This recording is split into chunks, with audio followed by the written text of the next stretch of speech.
सो सबसे पहले we have this project जिसको मैं साथ साथ अपडेट भी करता रहूँगा गिटहब के ऊपर। और इसके अंदर मैंने डिफरेंट अभी हर एक डेटा स्ट्रक्चर के लिए एक फ़ाइल बनाई हुई है।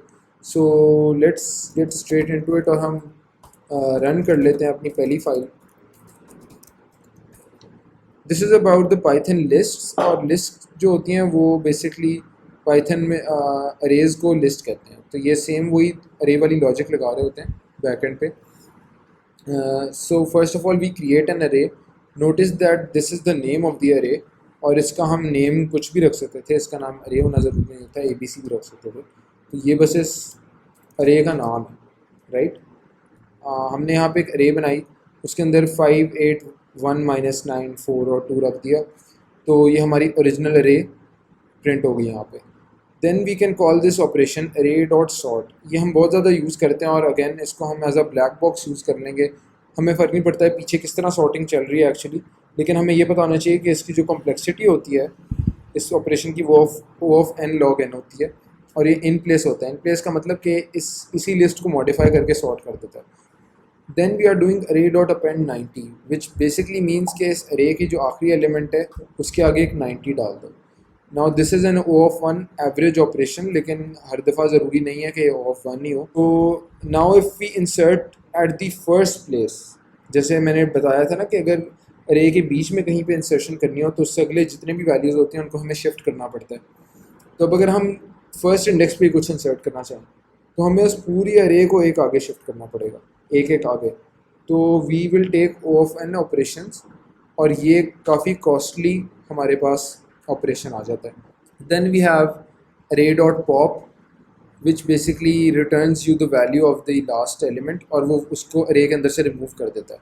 So this is also an O of 1 operation. ये kind of a deletion operation ही है, लेकिन अगेन क्योंकि अरे के एंड से हो रहा होता है तो हमें हर दफ़ा शिफ्टिंग नहीं करनी पड़ रही होती। तो अगर हमें लास्ट एलिमेंट रिमूव करना हो और उसको यूज़ करना हो तो हम इसको यूज़ कर सकते हैं अरे डॉट पॉप को। Then we have this concept of looping programming languages में। और इसके अंदर अरे के अगर आइटम्स के ऊपर आपने एक एक करके जाना है और सारे एलिमेंट्स को देखना है तो वी कैन डू दिस कि फॉर आइटम इन अरे, आइटम को प्लस इक्वल टू 1 किया। ये if you know this is an increment operation और ये जो एक्चुअल आइटम के अंदर जो वैल्यू पड़ी होती है ना उसको मॉडिफाई कर रहा होता है।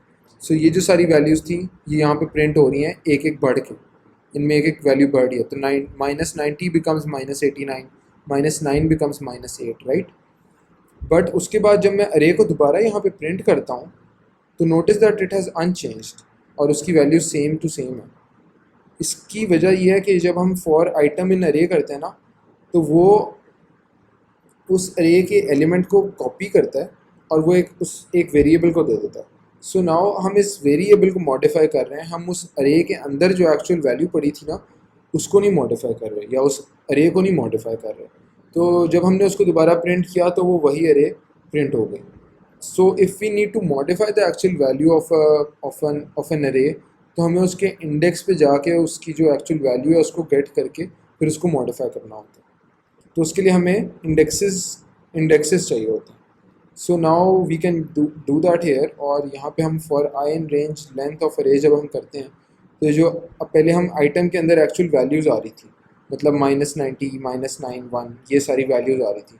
अब आई के अंदर यहाँ पे इंडेक्सेस आ रहे होंगे। तो सबसे पहले 0 1 2 3 and this will go up to the length of the array. और हमने जैसे डिस्कस किया था कि अरे के अंदर हम रैंडम एक्सेस कर सकते हैं, तो हम अरे के अंदर उस इंडेक्स को भेजते हैं और उस अरे की उस स्पेसिफिक वैल्यू या उस स्पेसिफिक एड्रेस या लोकेशन के ऊपर जो डेटा पड़ा हुआ है उसको हम मॉडिफाई कर रहे हैं। नाउ नोटिस कि एक्चुअल अरे मॉडिफाई हो रही है और उसकी वैल्यूज़ मॉडिफाई हो रही है। तो जब हम इस लूप को रन करते हैं और उसके बाद दोबारा इस अरे को प्रिंट करते हैं तो नाउ वी सी कि ये मॉडिफाई हो चुकी है और ये कम्प्लीटली परमानेंटली इस अरे की वैल्यूज़ चेंज हो चुकी हैं।